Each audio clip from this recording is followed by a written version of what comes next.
La Bibliothèque nationale de France. Les membres de l'Oulipo présentent à la BNF des lectures et créations originales consacrées cette saison aux mots de la musique. Aujourd'hui, les fugues. Bonjour, bienvenue. Nous sommes toujours aussi contents d'être dans ce lieu magique et de vous retrouver, vous, public nombreux et fidèles. Le thème général de la saison, c'est la musique. On a peut-être fait déjà un thème philharmonique il y a au moins une douzaine d'années.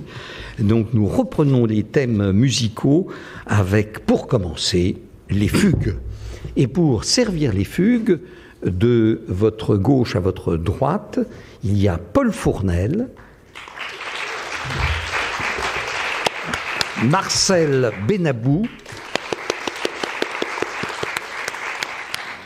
Clémentine Mélois, que nous avons mise au centre, et Étienne Lécroix. Et Olivier Salon. Qu'on ne présente plus, bien entendu. Eh bien, on peut démarrer tout de suite. Oui. Ben, je vais commencer par démentir ce que vient de vous dire Olivier, puisque je ne vais pas du tout parler de musique. Donc pour la lecture d'aujourd'hui, je vous avoue que je me suis permis de tricher un peu, mais pour des raisons qui me paraissent valables et que je vais vous exposer. Nous sommes encore en 2022, c'est-à-dire dans l'année où on a commémoré, où on continue de commémorer le 40e anniversaire du décès de Georges Perec. À cette occasion a été publié un gros volume inédit, un superbe volume avec un contenu particulièrement intéressant, intitulé « Lieux ». Et puis, le thème de notre lecture de ce soir, dans le cadre musical, est « Fugue ». Or, il se trouve que Perec avait écrit en 1965 un court récit autobiographique à partir duquel il a réalisé plus tard, en 1978, un court-métrage et que cela était intitulé « Les lieux d'une fugue ». J'ai donc pensé que c'était l'occasion de vous rappeler l'existence de ce très beau texte dans lequel Perec raconte une fugue qu'il avait faite quand il avait une dizaine d'années. Voilà. Alors je ne vous lirai que le début. Le marché au timbre des jardins des Champs-Élysées n'était ouvert que le jeudi et le dimanche. Il le savait, mais il s'était dit qu'il rencontrerait peut-être quelqu'un, un vieux monsieur désœuvré, qui regarderait son carnet, s'arrêterait sur le Blériot bistré, sur la victoire de Samothrace, apprécierait la série des Mariannes ou le Pétain vermillon surchargé de la Croix de Lorraine. Mais il n'y avait personne, pas même un promeneur. Rien que des chaises de métal peintes en vert alignées entre les arbres. Il n'était même pas 9 heures du matin. L'air était doux. Une arroseuse municipale longeait l'avenue Gabriel. Les Champs-Élysées semblaient déserts. De l'autre côté du jardin, entre les petites balançoires et le théâtre de marionnettes, des ouvriers déchargeaient d'un grand camion à remorque les chevaux de bois d'un manège dont la carcasse était déjà montée.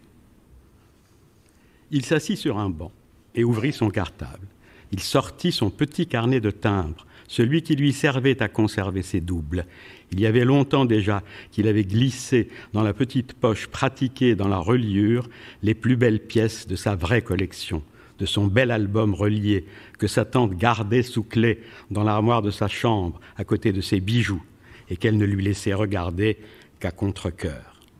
Il regarda ses timbres un à un, attentivement, les mit en place, tenta d'évaluer ce qu'on lui en offrirait. Plus tard, il referma le carnet et le mit dans la poche intérieure de sa veste.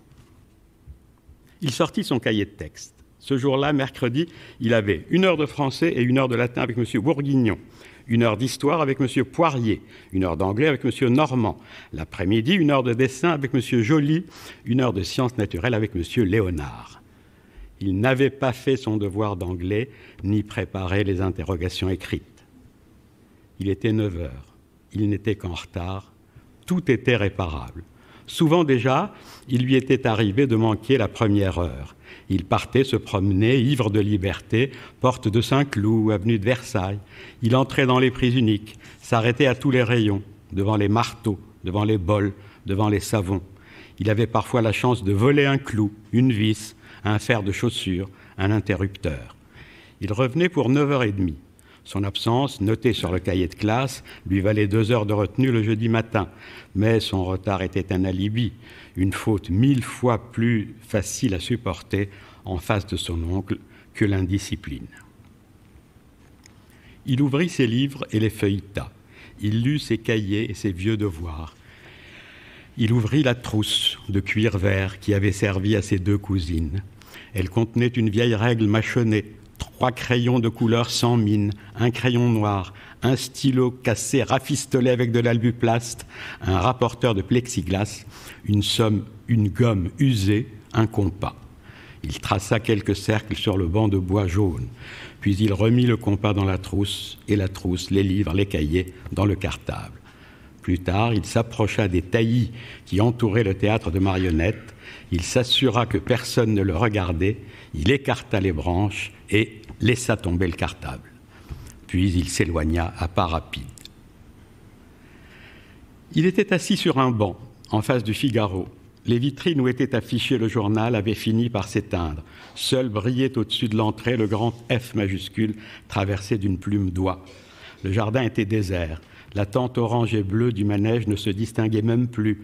Les rares promeneurs sur les Champs-Élysées passaient à quelques mètres de lui, sans le voir, rentraient chez eux à pas rapides. Il entendait des paroles confuses. Il se leva, il traversa les Champs-Élysées, alla jusqu'à la station de métro. Il vit qu'elle était fermée et revint sur ses pas. Il avait froid. Il se coucha sur le banc, se recroquevilla le plus qu'il put, en serrant de ses bras ses genoux nus. Le banc, fait de 2 pièces de bois vissées sur les pieds de fonte, était trop étroit. Il se leva, tourna en rond, revint s'asseoir, se recoucha, appuyant sa tête sur son bras droit, collant ses genoux contre sa poitrine. Il ferma les yeux, puis les rouvrit. À quelques mètres de lui, des gens passaient comme des ombres. De rares voitures passaient dans son dos, ralentissaient, changeaient de vitesse, klaxonnaient parfois. Plus tard, un homme s'approcha. Il le vit venir de loin, masse sombre se détachant sur le fond plus sombre encore de l'immeuble du Figaro. Il ferma les yeux, fit semblant de dormir. Son cœur battait à se rompre. « Qu'est-ce que tu fais là » demanda l'homme. Il ne répondit pas. « Qu'est-ce que tu fais là » répéta-t-il. « Où habites-tu » Il ne dit rien. « Où habites-tu » répéta-t-il. Il ne répondit pas. Il regarda. C'était un homme grand, bien habillé, l'air soucieux. Il se dit un instant qu'il pourrait lui dire, lui expliquer, mais il n'avait rien à dire. Il crut comprendre qu'il avait attendu cet instant toute la journée, que quelqu'un lui parle, le voie, vienne le chercher. « Laissez-moi tranquille, dit-il. »« Allez, viens avec moi, dit l'homme. » Il le prit par la main et l'amena au commissariat de police du Grand Palais. « Je l'ai trouvé sur un banc, au rond-point, à côté du Figaro, dit-il aux agents de police. Je vous laisse découvrir la suite. »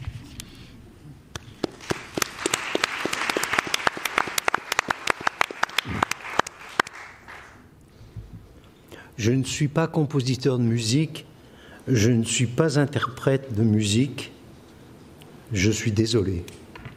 Mais il m'arrive de tirer le portrait de quelques musiciens que j'aime particulièrement. Voici Glissando. Lorsque j'étais enfant, mes parents m'imaginaient en pianiste. Moi, je me voulais trompettiste. J'avais envie de clameurs, de reflets dorés, d'éclats de cuivre, envie de défilés, de parades et de grands orchestres au-dessus desquels le son de la trompette domine et claque comme un coup de vent. Je voulais souffler fort et faire un bruit d'enfer. Après une lutte acharnée entre la force de mon désir et les dangers du cassage d'oreilles, nous nous mîmes d'accord sur la clarinette. Je fis donc passer mon rêve du cuivre à l'ébène, de l'embouchure à l'anche. Comme j'aimais passionnément la musique, je fus très vite conquis par ma belle clarinette. Pour m'en convaincre, chaque fois que je l'embouchais, je me disais que, chic, je ne jouais pas du piano. Entendons-nous, je n'ai rien contre le piano des autres. C'est un bel et difficile instrument, mais ce n'est pas le mien. On ne chantera jamais assez les bienfaits de la clarinette, le plaisir de ses petits corps, la malice de son barillet et le charme discret de son pavillon. Et puis, cette tessiture infinie qu'il faut apprendre avec patience, pour laquelle il faut domestiquer le souffle entre la chaude caresse et la force pure. Et puis rien d'autre que la main, pas de suspension, pas de bretelles, pas de bandoulière, tout dans la pogne, comme le stylo de l'écrivain, comme le pinceau du peintre, mais en musique. Après quelques leçons particulières, je suivis le cursus classique du conservatoire jusqu'au premier prix. Ma vraie place était donc dans l'orchestre. Aussi fus-je au paradis le jour où je m'installai sur la chaise de la seconde clarinette de l'Orchestre national. Là, j'étais chez moi. J'étais tellement chez moi que je voulais être chez moi comme chez moi. Je fis donc un numéro de séduction à notre directrice afin qu'elle me vende au juste prix la même chaise que la mienne, afin de l'emporter chez moi. Je voulais à tout prix répéter dans les conditions les plus proches de celles de l'orchestre. J'ai toujours accordé la plus grande importance à ma bonne tenue. Souvent, les musiciens dodelinent, remuent sur leur siège et mettent un désordre visuel dans l'orchestre. Je n'étais pas de cette sorte-là et je voulais contrôler ma position. Sur le podium, la première clarinette était assise à ma droite, à ma gauche, le premier hautbois et au-dessus de moi, mes chères trompettes. C'est dans cette position immobile que j'aimais écouter l'orchestre et la rumeur du public. C'est là que j'aimais faire sonner ma musique pour la mélanger dans la musique de tous. J'étais chez moi, aussi le changement fut-il imperceptible lorsqu'on me décala d'un cran sur la même chaise et que je devins première clarinette à mon tour. Aucune pièce du répertoire me rebutait dès lors qu'elle ne posait un problème nouveau. Comme tous les clarinettistes du monde, j'aimais le concerto pour clarinette de Weber, le nocturne numéro 9 de Chopin, le Roméo et Juliette de Prokofiev, le Nutcracker de Tchaïkovski, la musique imitative du Cardinal des animaux et de Pierre et le Loup. Comme tous les clarinettistes, je chérissais le concerto pour clarinette et orchestre de Mozart et je me chamaillais avec mon voisin qui, lui, préférait la symphonie concertante pour hautbois, clarinette, cor et basson qui mettait si bien les souffleurs à l'honneur. Et puis, bien sûr, il y avait le fameux solo du début de la Rhapsody in Blue de George Gershwin. Cet interminable glissando qui mettait en branle tout le morceau, la terreur des clarinettistes, le rêve des clarinettistes, celui dont on disait qu'il ne figurait pas dans la partition originale de Gershwin et qu'il avait été improvisé par Ross Gorman au cours d'une répétition directement du clarinettiste à la clarinette. Je tentais de le jouer depuis mon enfance, m'arrêtant chaque fois au bout de mon petit souffle, et j'entretenais soigneusement la mémoire du grand clarinettiste Georges Grisé, qui en 1946, alors qu'il était première clarinette du Baltimore Symphony, rendit son dernier souffle sur la scène après avoir joué le solo de la Rhapsodie. J'étais assis chez moi, sur ma petite chaise noire, et je jouais ce morceau les yeux fermés, comme dans un rêve, et comme si ma vie de clarinettiste en dépendait. La maison retentissait périodiquement de ce long brame qui partait de ma chaise pour monter jusqu'au ciel. Mon tour vint. Un jour, le chef nous annonça qu'il avait mis la Rhapsodie au programme et qu'il convenait de nous y préparer. Il avait choisi l'orchestration de 1942. Quelques mois plus tard, nous y étions. Enfin, les camarades du banc se réjouissaient pour moi et je faisais chauffer les bennes. La soirée était un gala. Elle devait être télévisée et transmise en direct. C'était mon jour de reconnaissance et de gloire. Les répétitions se passèrent impeccablement. L'orchestre était content de jouer cette musique frontalière avec le jazz qui mettait de la bonne humeur dans les rangs. Quelques minutes avant la représentation, le chef vint à moi et m'annonça qu'il avait décidé de me mettre en valeur. J'allais jouer le solo du début, debout, à côté de mon banc, face à la caméra. J'étais terrifié. J'avais toujours pris mon élan sur la chaise et elle était une part importante de ma façon de jouer le morceau. L'impulsion de mes fesses était essentielle. Leur contraction, au moment du glissando, était ma botte secrète. D'un autre côté, il m'était difficile de refuser cette gentillesse. Je jouais donc mon solo debout, avec brio, m'assura-t-on, les fesses serrées dans une contraction bizarre et inconfortable qui m'occupa la tête et le corps et me gâcha tout le plaisir de jouer ce beau et difficile morceau de clarinette.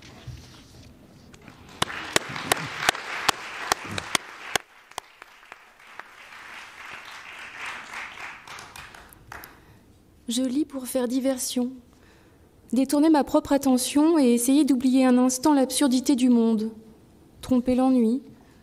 C'est la journée la plus longue du siècle, longue comme une réunion de travail, quand le tour de table dure des heures et des heures et des heures. On ne voit pas le bout du tunnel, c'est le désert des Tartares, l'attente est insupportable, la pièce mal aérée sent le terrier de renard et le mauvais après-rasage. Le mobilier de bureau est à pleurer de grisâterie administrative. On a des impatiences dans les jambes, mais hors de question d'aller faire un tour. Nous sommes irrémédiablement captifs. Le pire, c'est que les autres ont vraiment l'air d'y croire. C'est pas possible, ils doivent faire semblant. Est-ce qu'ils y croient vraiment ? Personne ne semble douter un instant de l'absolue nécessité de ce que nous sommes en train de faire. Perplexe, on scrute les regards sans parvenir à y déceler la moindre lueur d'ironie, le moindre signe d'un jugement critique, d'une distance amusée. Nous sommes l'avenir de demain. Nous sommes des winners, nous sommes une équipe, une team. On est là sur un bien atypique, sur un beau volume, sur une vraie terrasse, sur une exposition plein sud. On va faire une offre et se positionner, on va rien lâcher, on ira jusqu'au bout. On va tout donner car c'est avant tout une très belle aventure humaine. Et on va clairement gérer les options. On fait un 360 et on revient vers vous à zap. Avec la pièce jointe, c'est mieux. Coucou les twittos. Ne nous laissez pas entrer en tentation. C'est clair qu'on est sur des saveurs gourmandes, aux notes boisées, avec beaucoup de mâches qui revisitent la recette du hachis parmentier avec un maximum d'engagement et une belle prise de risque au jour d'aujourd'hui. Et j'ai envie de dire que ce que vient de dire Michel est très juste. Et j'aimerais ajouter que cette notion d'espace situé dans le dispositif de monstration questionne le regardeur et témoigne d'un zeitgeist de notre époque, tout en interrogeant la question du geste dans un authentique diagnostic partagé. Ce que nous accomplissons là est placé sous le sceau de la plus extrême gravité et cette interminable réunion est tout à fait primordiale. C'est évident, c'est indiscutable. Personne n'a l'air de se demander au tréfonds de lui-même « Mais qu'est-ce que je fous là ? Quelle est cette mascarade ? À quoi bon ? Tout cela ne sert absolument à rien. De toute façon, l'existence est une farce, rien n'a d'importance et tout le monde meurt à la fin. Nous sommes des mammifères insignifiants et stupides, voués à disparaître, grouillant sur un caillou qui file dans l'infini du cosmos à 400 000 km/h, tournant sur lui-même et autour du soleil comme une toupie. Il n'y a pas de début, il n'y a pas de fin, on ne sait même pas comment marche la gravitation, et quand mon téléphone tombe à plat, je panique. Alors, qu'est-ce qu'on s'en fiche du budget prévisionnel et des nouvelles cartes pour la photocopieuse ? Le pire, c'est qu'il n'est encore que 10h15. Encore 2 heures à tirer avant la pause déjeuner. Dans un terrible accès de lucidité, on réalise qu'on ne tiendra pas le coup, qu'on va se dessécher sur place d'ici la fin de la matinée, se transformer en momie, lyophilisée comme un abricot sec. D'ailleurs, le processus est déjà en cours. On croit déjà sentir les premiers picotements annonciateurs au niveau des extrémités. Pas moyen d'appeler à l'aide. On va crever là, alors qu'à la cantine il y a des frites, alors qu'on est encore jeune, qu'on avait la vie devant soi, alors qu'il fait grand soleil dehors et qu'on avait prévu de partir en week-end à Noirmoutier vendredi soir. Pourquoi tant de haine ? Pour se donner une contenance et gagner du temps, on boit quelques gorgées de cristalline. Il y a des petites bouteilles sur la table, chacun la sienne. C'est pas très bon pour la planète, tout ce plastique, mais on s'hydrate. C'est bien de s'hydrater. Ça retarde un peu l'effet du dessèchement, de la momification en cours. Toutes les publicités le disent, il faut s'hydrater. Et le temps qui ne s'écoule pas, on a beau regarder discrètement l'heure à son téléphone en faisant semblant de ramasser un stylo, 5 minutes seulement ont passé, 5 minutes qui ont semblé durer toute une vie. Il est 10h20, il sera 10h20 pour toujours. C'est ce qu'écrira le médecin sur le certificat de décès. Heure approximative du décès, 10h20. Cette momie est étonnamment bien conservée. J'en ai vu quelques-unes comme ça du temps de mes études de médecine. Des spécimens de momies Inca. Des enfants sacrifiés au sommet du volcan Lulayaco en Argentine. On aurait cru qu'ils étaient endormis, exactement comme cette femme. Vraiment, c'était troublant. La pauvre, elle n'a pas tenu le coup. Je comprends, remarquez, moi non plus, je n'aime pas tellement les réunions. Je voudrais qu'on m'emporte ailleurs, très loin d'ici, dans un style bien tourné. Je voudrais qu'on me raconte une histoire. Je voudrais de belles phrases et des baisers enflammés. Je voudrais un feu de cheminée. Je voudrais des chaussons fourrés et du suspense. Je voudrais de l'aventure. Je voudrais du doute, de l'introspection et un vent chargé d'embrun. Du crépuscule et de la mousse humide, de la passion et du mystère. Je voudrais des pirates et des dragons. Je voudrais un plancher qui craque, une étoffe qui bruisse. Je voudrais un drame terrible et un dénouement superbe. Je voudrais de l'exaltation, je voudrais des larmes et que tout ça sente l'encre, l'océan, la sueur, le sous-bois et la fumée. Donnez-moi tout de suite un livre et à la rigueur une biscotte pour grignoter avec.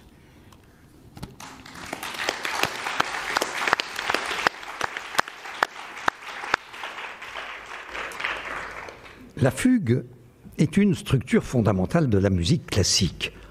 Entrée d'une voix qui expose le thème, puis tandis que cette voix poursuit sa route dans un contre-sujet, une deuxième voix apparaît, reprenant le thème qui se superpose à la première voix tout en imitant le thème plus ou moins parfaitement.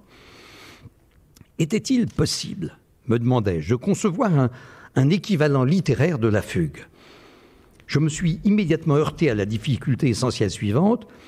Alors que la musique consiste bien souvent à superposer des sons, musique de chambre, œuvres symphoniques, concertos, à jouer des accords, ce qui plaît infiniment à l'oreille, la littérature est essentiellement conçue comme celle d'une seule voix. Veut-on lire ou faire entendre plusieurs voix simultanées, qu'aussitôt l'auditeur perd le fil ou bien se raccroche à l'une des voix délaissant les autres. L'idée de la fugue en langue parlée est de faire exposer un thème par la première voix, la seconde voix reprenant ce thème en différé, pas nécessairement simultanément. Comme principe général, les deux voix diront la même chose, mais il pourra arriver que, comme dans une fugue, l'une des voix prenne un chant différent à un moment donné. Voici une première fugue en langue parlée, composée pour ce soir, que nous lirons Clémentine et moi. Les deux protagonistes de cette fugue, très courte, courent et se suivent dans une course circulaire. Où cours-tu donc si vite ? Je ne cours pas, j'essaye de te suivre. Mais non, c'est moi qui essaye de te suivre. Alors bon, c'est moi qui te suis. Pardon, c'est moi qui te suis. Tu me suis ? Tu me fuis ? Tu me suis ? Je te suis, donc je suis. Sequorte ergo sum. Tu joues sur les mots. Un mal peut en cacher un autre, tu joues sur les mots. Tu m'essouffles. Souffler n'est pas jouer, tu me fuis ? Non, je te suis. Tu tentes de me suivre, mais en réalité tu me fuis. Mais non, je te suis. Allons donc, je vois bien que tu fais une fugue. Tu me fuis. C'est une fugue à deux voix. Nous nous fuyons mutuellement. Nous nous suivons mutuellement. C'est une fugue éperdue. Une fugue de perdu, deux de retrouvé. On ne trouve pas de fugue sous le sabot d'un cheval. Une fugue, cheval, je trouve ça beau. Ça ne rime à rien. Voyons Hugues. Fugue. Ça rime avec fugue. Hugues, c'est toi. Et tu me fuis, Hugues. Toi, tu fuis la fugue. À fugue, fugue et demi. Une fugue et demie à deux voix, c'est une fugue à trois voix. Restons sur les deux voix. Ma voix est circulaire. Il n'y a qu'une voix. Les voix de Bach sont impénétrables. Bach ne fuyait pas, lui. Bach passait son temps en fugue. Il ne fuyait pas, cependant. Non, il fuyait. Tel est l'art de la fugue.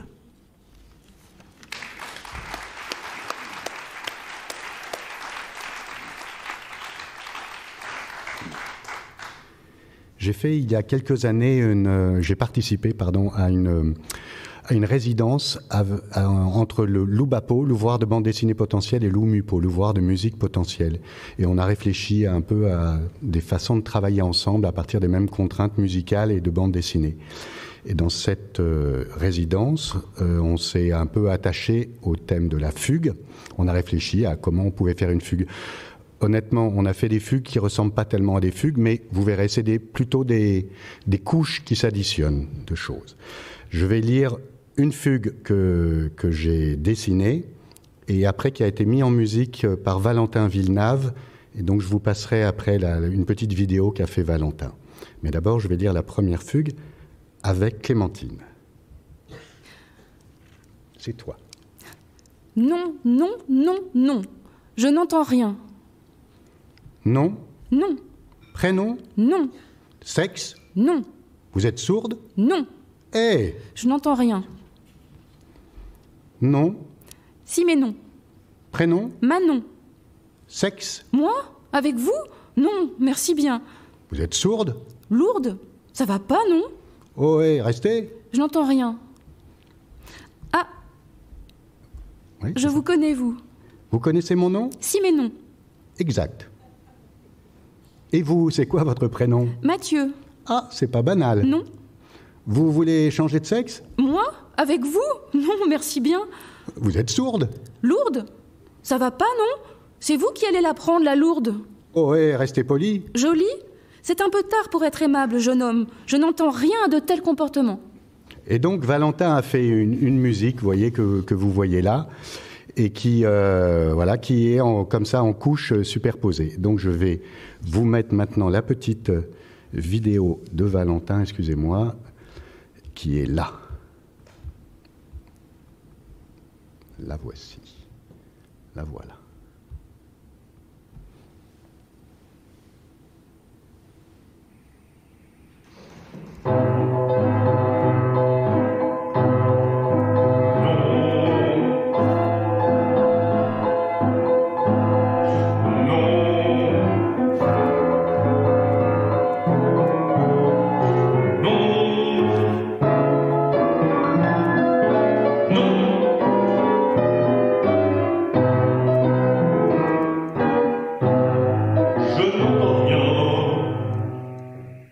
Version 1.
Dernière.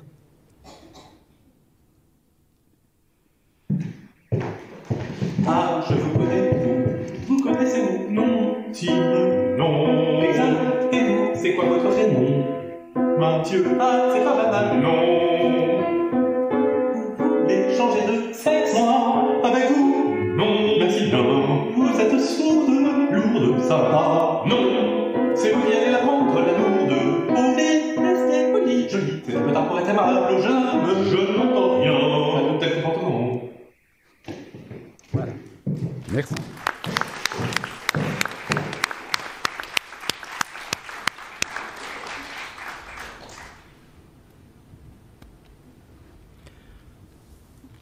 NTGM.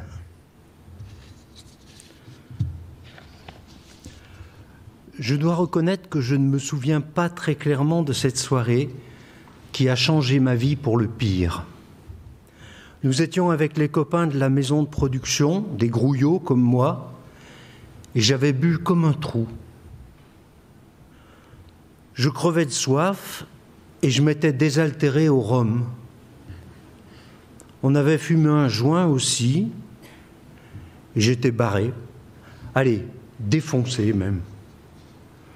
Quand Dudu m'a tendu le micro, je me suis lancé dans une impro de rap, comme on en fait après minuit.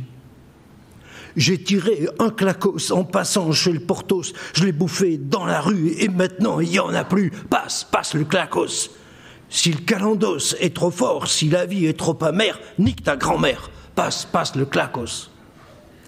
Le Porthos m'a poursuivi, je lui ai serré le kiki. Il voulait son calendos, je lui ai cassé 2-3 os. Passe, passe le clacos. Si la vie est trop amère, nique ta grand-mère. Rien d'autre qu'un rap aviné à l'heure du fromage. Ce que je savais pas ou ce que j'avais pas vu, c'est que Dudu m'a filmé et qu'il a foutu ça illico sur Insta et sur YouTube. Et alors là, on entre direct dans l'histoire de la musique populaire. De temps en temps, le monde a besoin d'une chanson con.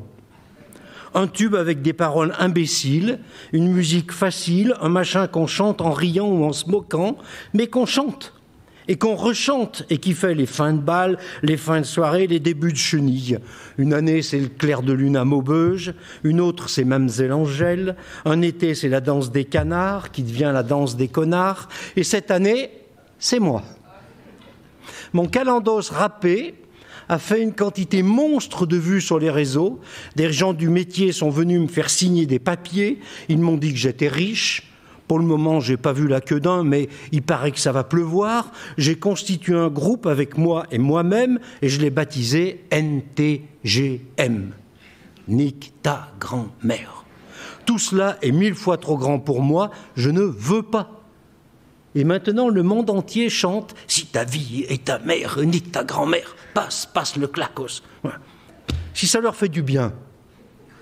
Mais moi, j'ai jamais voulu ça. Je suis passé 10 fois à la télé parce qu'on me poussait dans le dos. Je m'entends sur les radios. À la SACEM, on me parle avec respect. On m'aime. Dans la rue, on me sourit. On me tape volontiers sur l'épaule comme si j'avais réussi une bonne farce. Et partout, je dois chanter mon clacos. À l'occasion, on me demande mon avis sur la marche du monde, sur l'économie libérale, sur la musique atonale et sur le nombril des filles. Forcément, à la longue, je me suis pris un peu au jeu, au cas où je serais un chanteur. J'ai écrit de nouvelles chansons, un peu plus soignées, avec des vrais musiciens, un vrai studio. Personne ne les fredonne. On ne veut que nique ta grand-mère. Et maintenant, j'ai honte de moi, parce que c'est vraiment de la merde. Je le sais, parce que je l'ai beaucoup chantée. Et je voudrais qu'on la déteste, cette chanson. Peut-être pas tout le monde, mais un petit peu. Je ne sais pas, 50%, disons. Que quelques-uns osent clamer que c'est de la drouille. Mais non, tout le monde l'aime, parce que tout le monde a envie d'une chanson conne de temps en temps. C'est de la sociologie, c'est du comportement de masse, et moi, je voudrais être un peu détesté. C'est pour me sortir de cette impasse que j'ai décidé d'être candidat aux élections présidentielles.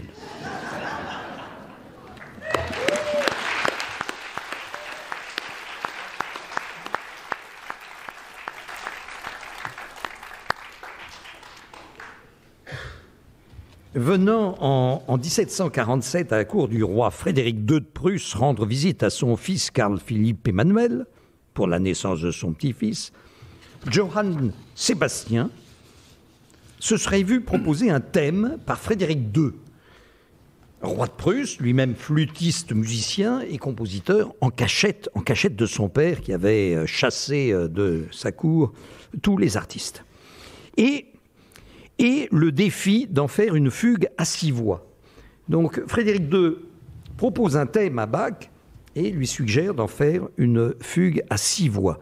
Alors là, les avis divergent. Bach aurait capitulé dans un premier temps, puis réussi ultérieurement dans le fameux Ricercare de l'offrande musicale.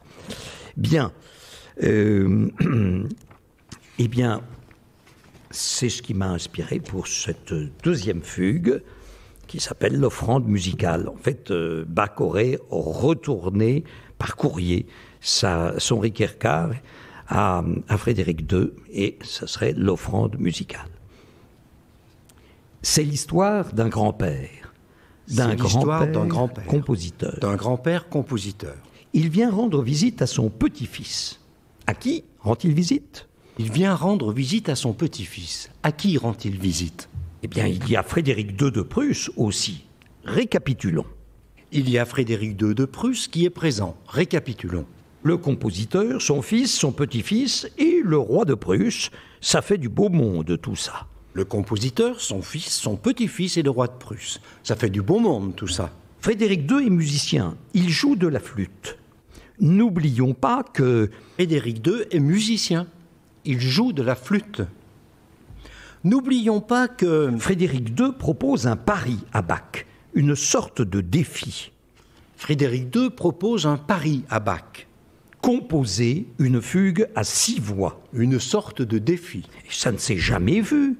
Composer une fugue à 6 voix. Une voix, 2 voix, 5 voix, facile, mais 6 voix, ça ne s'est jamais vu. Bach essaie, Bach tâtonne. Une voix, 2 voix, 5 voix, facile, mais 6 voix, Bach essaye, Bach tâtonne. Bach n'y parvient pas. Bach n'y parvient pas. Bach est furieux. La résistance du matériau l'intéresse. Bach est furieux.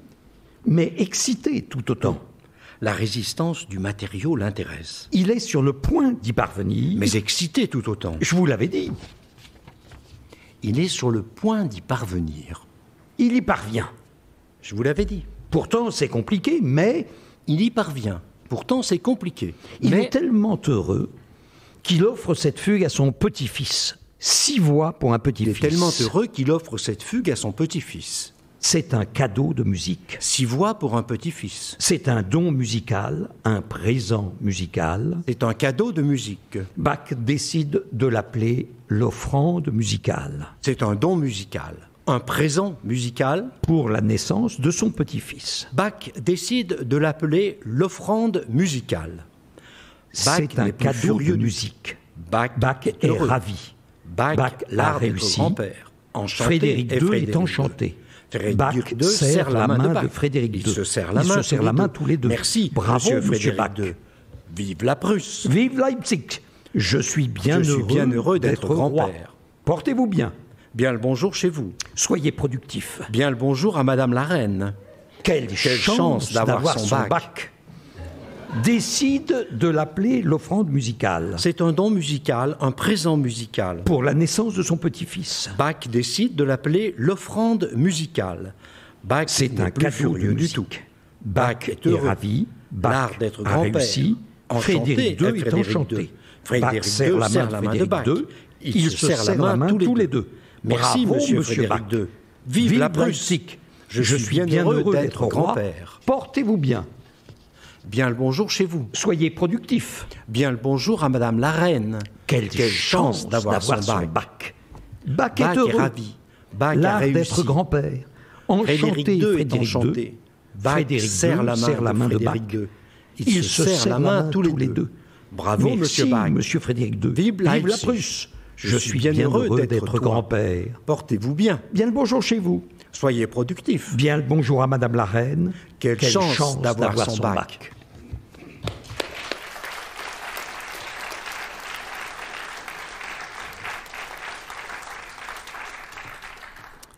Je vais vous lire un extrait de mon avant-dernier livre qui s'appelle Fumier, dans lequel on peut voir une sorte de fugue plutôt par l'image. L'image part un peu, se répète et se modifie au fur et à mesure des pages. Je vais le lire avec toujours Clémentine qui fera la voix féminine. Ah oui, tu l'as pas? Non. Zut. Eh bien, je vais le lire tout seul. Fumier. Merci, monsieur Lécroard, de nous accueillir dans votre cabinet de travail. Bienvenue à vous. Ça a fait des années qu'on suit vos productions et nous sommes ravis de découvrir l'endroit d'où tout ça sort. C'est formidable et très aimable, je vous en prie. Mais cessons de tourner autour du pot. Ma première question sera toute simple. Depuis quand faites-vous de la merde? Ah! Écoutez, c'est assez délicat comme question. Je dirais depuis toujours, il me semble. En tout cas, d'aussi loin que je me souvienne, il n'y a là rien d'exceptionnel. C'est le cas de tout le monde, je pense. Sauf que la plupart d'entre nous arrêtent. Oui, j'ai continué. Je n'ai jamais voulu arrêter. C'était comme un besoin irrépressible. Vous en avez fait votre activité principale? Oui, ça fait maintenant 40 ans que je fais ça de façon professionnelle. Racontez-nous comment ça a commencé. Oh, classiquement, au début, j'ai fait des petites choses toutes simples, sans prétention. Et peu à peu, encouragé par les uns, stimulé par les autres, j'ai cherché à faire des trucs plus consistants, plus denses. Les belles merdes qu'on connaît de vous. Je vous laisse juge. J'aspire à ça, en tout cas. Mais j'aime beaucoup à l'occasion retourner à ce que je faisais de façon légère à mes débuts. Ça me réjouit toujours. D'où vient cette passion pour la merde ? Je ne sais pas. Tout petit déjà, je regardais ce que faisaient mes aînés, je les admirais et je continue de le faire. Même si mes goûts ont évolué, bien sûr. Vous les avez copiés ? Oui, évidemment, avec application, avec maladresse. J'en ai aucune honte. On ne peut pas échapper aux influences. C'est peu à peu qu'on va faire le trier et tenter de forger sa propre façon de faire. Et comment différeriez-vous vos productions ? À quoi ressemblent vos merdes ? À rien, j'espère. Je ne cherche pas à faire plus gros, plus majestueux ou mieux que les autres. Pour moi, ce qui compte, c'est de sortir ce qu'on a en soi, ce qui nous est propre. Ça doit être une nécessité.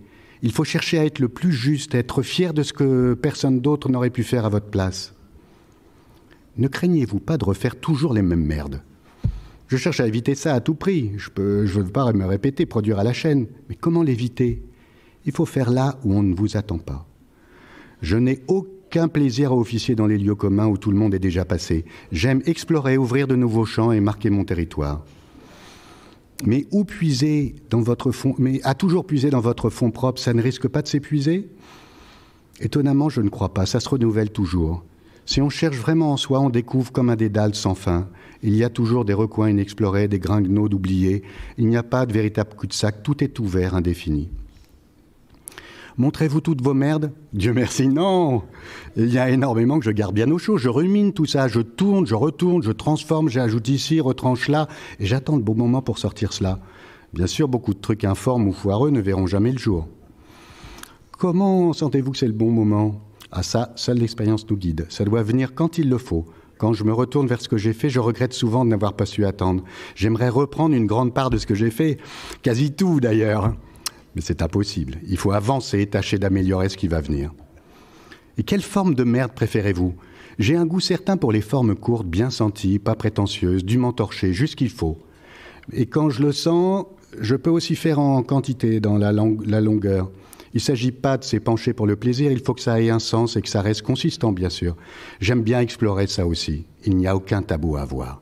Voilà, vous aurez la suite dans le livre au complet.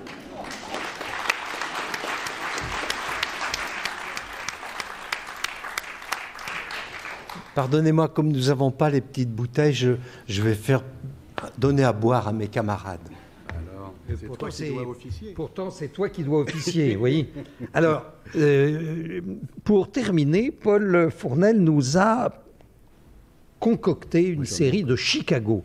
Alors, qu'est-ce que c'est qu'un Chicago ? C'est une forme précisément inventée par Paul Fournel. Vous voyez que ça se mord la queue déjà. Et qui consiste en une espèce de rébus, mais il n'y a pas de dessin.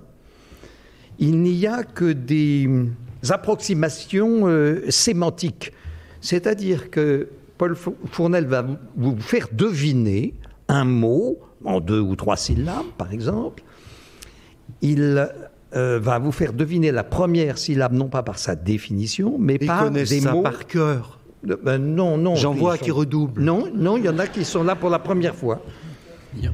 Et puis je meublais, tandis que tu servais. Mais tout va bien, t'inquiète pas, on va meubler. Voilà, alors allons-y. Nous n'avions pas demandé la GoPro, donc nous n'avons pas... on aurait pu vous les projeter, mais finalement, ça va être un peu plus difficile. Il faut tout faire à l'oreille. Ouais, ça va. Alors d'abord, soyons clairs, nous commençons par des instruments de musique. Il faut trouver des instruments de musique. D'abord un très très facile pour que tout le monde... Il ne faut jamais dire très facile. Soit en confiance. Par exemple, pionardo, ivrogne, pochetron, soulardo. Ça vous fait penser à quel instrument de musique ? Aucun. Non, franchement, tu commences par le plus difficile. Non, c'est un facile. Piccolo, bien sûr. Piccolo. Ah oui. Picole. Explique. Eh bien, pionardo, c'est un piccolo, quelqu'un qui boit. Picole. Oui. Attends. Peut-être que... On est bien parti. Un autre, Oh là là là là. un autre, justement un peu plus facile. Alors, Nichon Crochet, Doudoune Clips, Robert Mousqueton, Néné Pater. C'est vous qui avez la parole, hein? Ouais, Cymbale. Ah, cymbale, oui, évidemment, Non. Saint. Mais balle, ça marche pas très bien avec balle, crochet. ça marche pas très bien. Saint marche très bien, mais, mais c'est pas ça. là, il s'agit pas de ça. On y viendra au sein plus tard. Donc, Redis-le. oui, redis. Alors, Nichon Crochet, Doudoune Clips, Robert Mousqueton, Néné Pater. Mais ça n'est pas saint, hein, ça n'est pas saint, c'est un synonyme. Ça peut être ça. Non, ça n'est pas saint. Tu l'as dit que c'était ça. Mais non, il a dit que saint, ça interviendrait plus tard. Voilà. Mais moi, je le dis, ça n'est pas saint, c'est un synonyme d'une Ce n'est syllabe. pas saint du tout. Voilà, parce que... C'est piano. Les...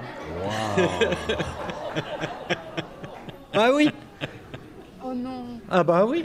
Ah bah oui. Alors en voilà maintenant qui est vraiment... Alors celui-là, il danse.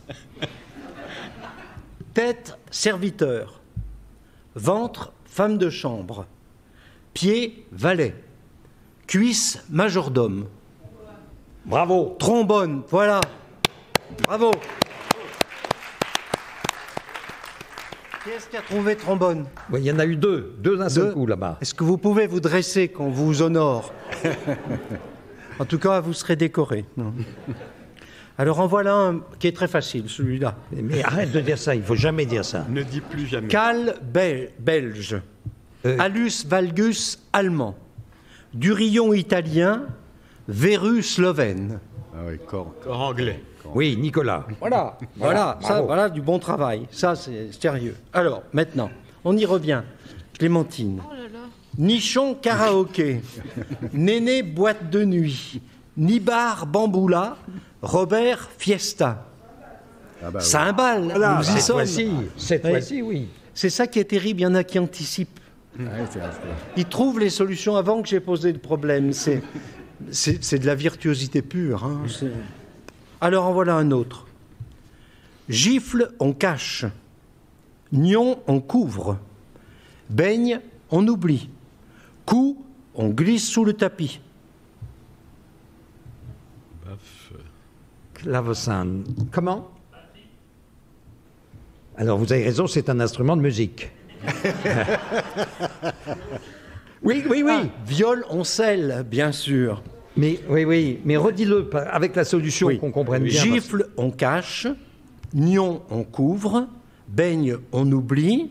Coup, on glisse sous le tapis. Viol, on scelle. Là, c'était difficile. Hein. Bravo. Jean. Pas mal, non? Marcel est perplexe. Je déteste fâcher Marcel. Mais là, j'y peux rien. Il est ivre de rage. Là.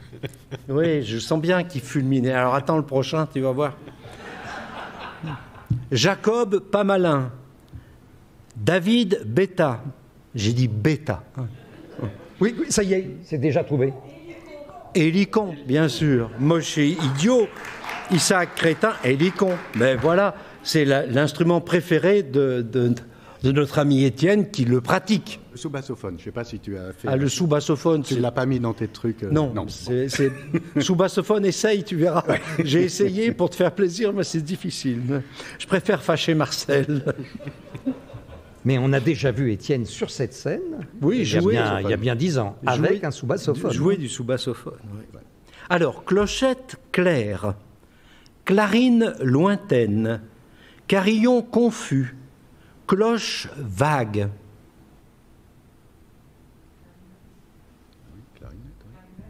Clarine nette, bien sûr. Alors, oui. Franchement, vous êtes bon. Oui, mais Clarine, tu l'avais mis dans le corps du... Oui, ben, c'était pour une piste, quoi. C'était une piste. Pour que la piste fût plus nette, tu aurais pu proposer... oui, clochette claire, Oui, clarine clochette nette. lointaine, bien sûr, oui, bien sûr. J'aurais pu, oui. Mais je ne l'ai pas fait. Alors voilà un. Marcel Taux, Jules à l'heure, Raymond pile poil, François sans hâte. Jean-Philippe Ponctuel. Jean-Philippe Ponctuel, oui, pourquoi pas. Oui. Il est peu utilisé cet instrument. Allez, je recommence. Marcel Taux, Jules à l'heure, Raymond pile poil, François sans hâte. Ça. Oui, Guitare, oui, bien sûr. on l'entend, ça Oh murmure. là là Oui, là, oui, vraiment, franchement. Alors maintenant, on monte d'un degré dans la connaissance des choses plus compliquées, comme disait Descartes lui-même dans les méditations métaphysiques. Et nous prendrons donc toutes ces choses pour vraies, puisque nous les croyons telles. Nous les savons évidemment être tels. Et nous les savons évidemment être telles. Alors là, ce sont donc des termes musicaux. Ce ne sont plus des instruments, ce sont des termes musicaux. Chut. Alors, pour tarte, anti-nion, faveur gifle, professé.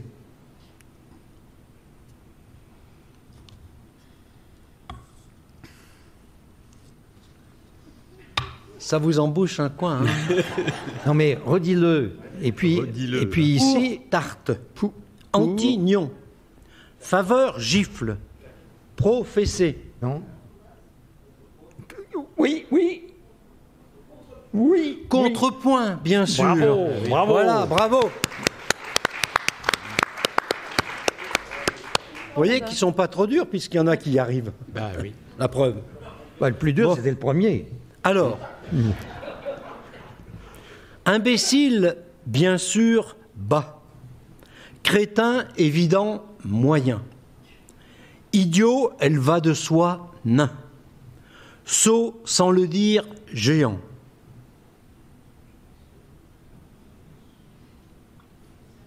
Oui, oui, oui. Oui, oui. Ça a été trouvé. Ouais, Concerte au.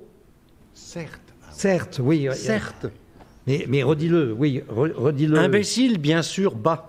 Oui. Crétin, évident, moyen. Idiot, elle va de soi, nain. Sot, sans le dire, géant. Con, certes, haut. Oui, en sol mineur. Oui, celui-là, il était plutôt majeur, mais bon. Alors en voilà un autre aussi qui est difficile. Obsession força la cadence. Tic pressa. Compulsion accéléra. Impulsion fonça. Oh, Voilà. Elisabeth. Bah ouais. Bravo. Bravo. C'est pas bête. Bon ben, je m'arrête, c'est plus la peine. Hein, ils les savent avant moi. Allez, encore un dernier pour la route, un ou deux, Oui. mais quand même. Tourne, lance-toi, valse, vas-y, change de direction, tu peux. Retourne-toi, tu as sa confiance. Rondeau. Retourne-toi, tu as confiance.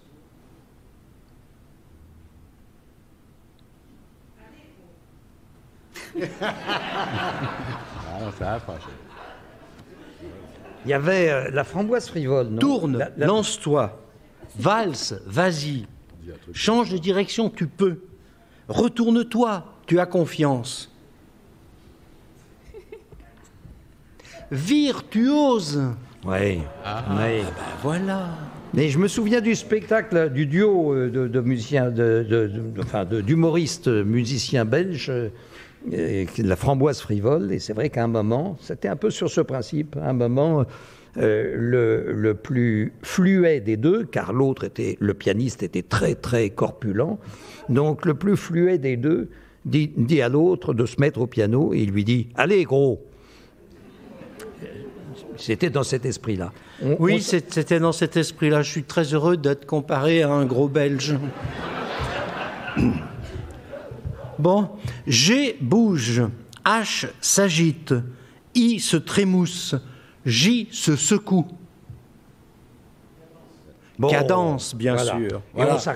on s'arrête là sur Ah, moi, cette- je m'arrête où vous voulez, puisque de toute façon, vous les prendrez le mois prochain.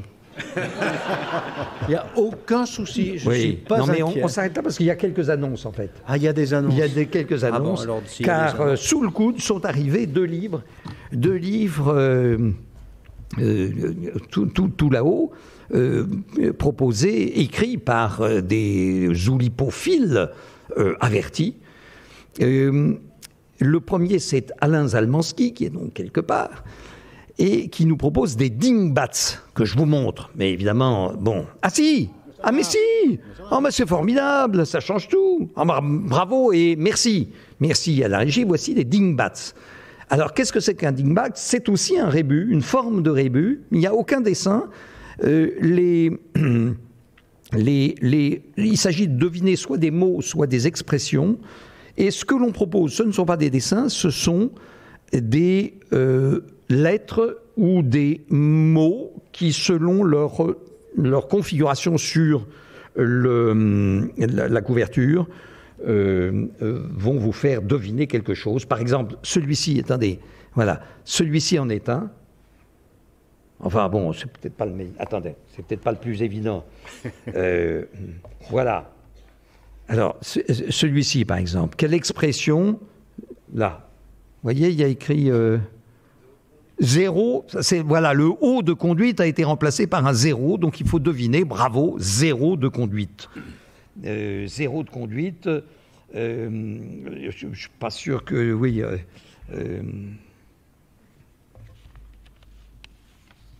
voilà, celui-ci. Alors, je ne sais pas si on le voit très bien. Attendez, oui, parce qu'il y a une ombre. Voilà. C'est le mot sainte, mais le I a été un peu effacé, il est barré. Sainte Sophie.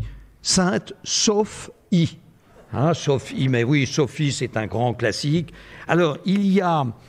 celui-ci, si vous voulez. Je me sens moins seul. Voilà.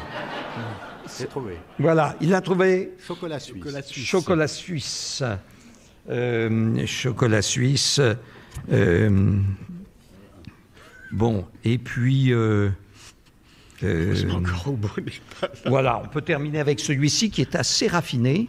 Ouais. Là. Ah, voilà, vous voyez, c'est selon la disposition sur la page, pété plus haut que son cul. Voilà, c'est tout, hein, c'est tout. Voilà, donc ce sont les dingbats d'Alain Zalmanski, Alain est ici présent, et donc il les proposera à la vente sur la table en sortant. Et terminons avec Alain Chevrier, qui après des années de couacs, de mots d'une syllabe, de poèmes, disons, de formés sur des mots d'une syllabe, nous propose cette fois-ci 68 plus 1 limericks. Il y a donc 60, d'abord dans cet ouvrage, 68 plus 1 limericks originaux écrits en français par Alain Chevrier. Et puis dans une deuxième partie, il y a l'histoire du limerick français, soit... Attendez, on m'appelle? Attendez, vous savez ce qu'on va faire un jour au théâtre là? Je suis sur scène et j'entends une sonnerie de portable. C'est déjà, sur scène, c'est vraiment horrible. Au théâtre, hein, sur scène au théâtre. Et je vois là, au premier rang, une dame qui accompagnait les enfants. Hein. Bien sûr, c'était l'accompagnatrice. Je vois une dame qui fouille dans son sac. Et elle sort... Attendez, on m'appelle toujours. Et elle fouille dans son sac et elle sort un téléphone. Je la vois, hein, comme de... Moi, je suis en train de parler. Hein. Et alors, elle dit... Allô, je ne peux pas te parler, je suis au théâtre. C'est fort, hein, c'est vraiment fort. Et donc, petite histoire du limerick français. Donc, avec les limericks français d'auteurs anglophones, car le limerick est une invention anglaise, et puis les limericks de poètes francophones, les limericks pour enfants, bon, etc. Autant en lire un d'Alain Chevrier lui-même, que voici, alors j'espère bien pouvoir le dire. Il y avait une fille du Delaware, restée vierge en dépit d'une pression notoire, qui sur son pucelage disait d'un air très sage « Seul un garçon bien éduqué pourra l'avoir ». Vous savez, ce sont des espèces de proverbes, mais qui sont rythmés à partir de 12 et de vers de 12 et de 6. Il y avait une guéluronne à Soho qui venait d'Australie et qui disait « Ho ho, quand mon partenaire est bon, au lit je fais des bons, comme le kangourou yeah, je fais des soho ». Pas mal, pas mal. Merci à vous deux. Voilà, est-ce que j'ai montré les 68 plus un limericks d'Alain Chevrier. Je ne sais pas si Alain en a à la vente, il peut les vendre là-haut aussi. Voilà, on se retrouve, il est 20h01, nous nous retrouvons le mois prochain, qui sera probablement le mois de novembre, sur un deuxième thème musical. Comme d'habitude, j'ai oublié de préparer cela, mais enfin quand même, on se retrouvera et on aura grand plaisir à vous retrouver. À tout bientôt. Le 15 novembre. Le 15 novembre, oui. Et le thème, c'est canard. Ah, canard. Une fois de plus, le thème, on peut le prendre comme un terme musical, mais on peut le prendre dans toutes les acceptions possibles. Merci à vous. Bon mois.